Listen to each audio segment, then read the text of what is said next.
¿Qué pasa un 12 de octubre de 1492? El mundo cambia. En 1492, un 12 de octubre, Cristóbal Colón llega a lo que él pensó que eran las Indias orientales, pero era un continente nuevo. Pero ¿cómo pasa todo esto?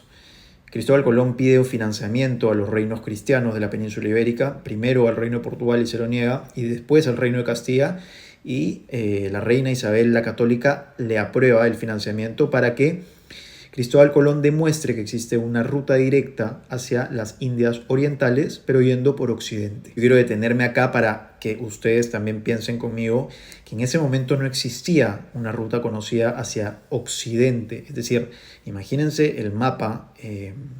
España era el final del mundo conocido. De hecho, el lema era non plus ultra, no más allá. Cristóbal Colón lo que estaba proponiendo era ir hacia occidente en una ruta desconocida para probar que existían esta ruta hacia las Indias orientales. Zarpa en agosto, llega en octubre a Tierra Nueva y efectivamente ve a nativos, que los nombra indios porque pensó que eran las Indias orientales, pero también ve un nuevo mundo biológico en flora, en fauna, y desde el momento uno empieza este descubrimiento de un mundo nuevo para los europeos. Voy a agregar además un detalle que pasa en 1492.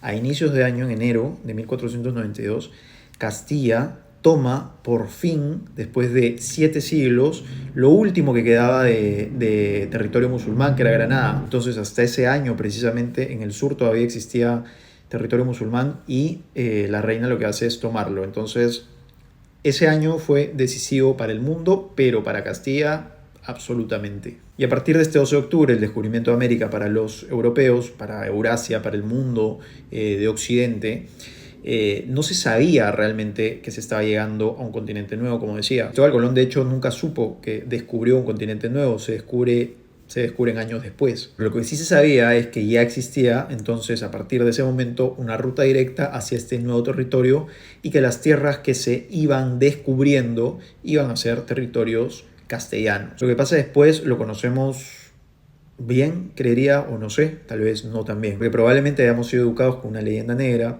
donde vino un opresor muy malo a atacar a gente muy buena. Y la verdad es que no fue ni siquiera cercano a eso. El 12 de octubre es el día del descubrimiento de América en muchos países, o ya no tantos. Es el día de Colón, es el día de la Hispanidad, pero en algunos países de Sudamérica, Hispanoamérica, ahora se ha renombrado al Día de la Resistencia Indígena. Y eso no tiene ningún sustento histórico. Es más, tiene sustento histórico para hacer lo opuesto, porque precisamente la conquista que se da décadas después es porque el imperio o los castellanos forman alianzas con los indígenas y logran tomar sociedades muy organizadas como la azteca o imperios como el inca. El punto es que desde ese momento España considera que los nuevos territorios descubiertos eran parte de un imperio, eran parte de su reino. No existía un objetivo colonizador, a pesar del nombre de la palabra, porque colonización se puede entender como el establecimiento de colonos en territorios y el avasallaje de los nativos, y eso no pasó en el caso del Imperio Español. No quiero adelantarme al Imperio Español. El Imperio Español todavía no existía, iba a existir unas décadas después. En ese momento era Castilla, y Castilla estaba al mando de la reina Isabel. La reina Isabel lo que hace unos años después de haberse descubierto este nuevo territorio es mandar a hacer su testamento donde indicaba que todos los nativos de estas nuevas tierras tenían que recibir el mismo trato de súbdito que cualquier otro peninsular. Es decir, estaba haciendo algo que no tenía comparación en ese momento, que una reina de esta calidad o calificación a las personas o a los nativos de territorios que no conocían. Eso no pasaba en ningún otro reino. Isabel fue la pionera. Y ya cuando se forma el reino de España y el imperio español, que fueron décadas después, ¿cómo se forma? Isabel estaba casada con el rey de Aragón, Aragón se junta con Castilla y ya está, ahí tenemos España. Y luego llega a ser el imperio.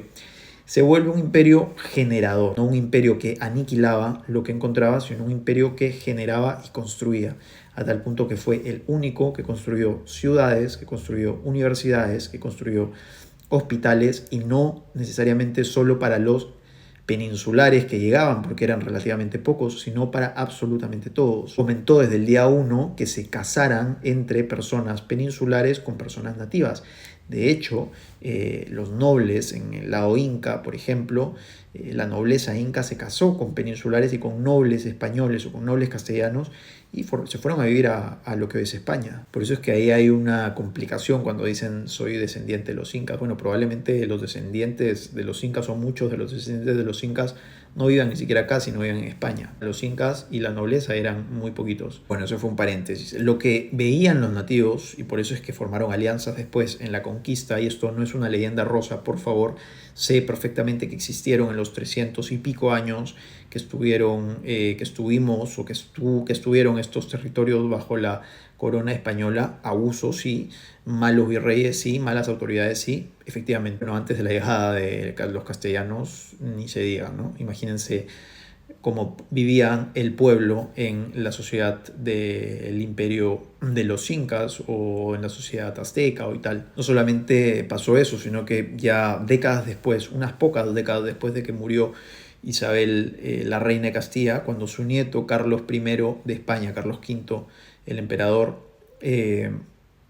gobernó o reinó en España, cuando ya existía España, en plena conquista, él mandó parar todo para iniciar un debate sobre si lo que estaba haciendo era moralmente correcto o no. En resumen, el descubrimiento de América es evidentemente el momento histórico que cambia la historia del mundo. En 1492, la mayoría de historiadores lo denominan como el año en el que termina la Edad Media, otros lo pasan a 1453, pero bueno, la llegada del cristianismo, sobre todo del cristianismo como fe, hizo todo un cambio mental en las personas que vivían en ese momento bajo ciertas religiones politeístas que en muchos casos pedían sacrificios. ¿Se imaginan ustedes la felicidad de ver la evangelización de un Dios bueno y tal? Se cuentan que habían colas para formar bautizo y no como dice la leyenda negra que obligaban a bautizarse. No tendría sentido la obligación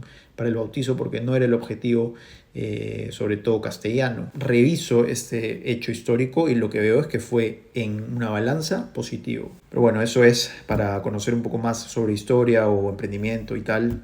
Pueden comentarme aquí en este video qué les pareció esto y seguirme como Bruno A1, acá y en otras redes sociales. Chao.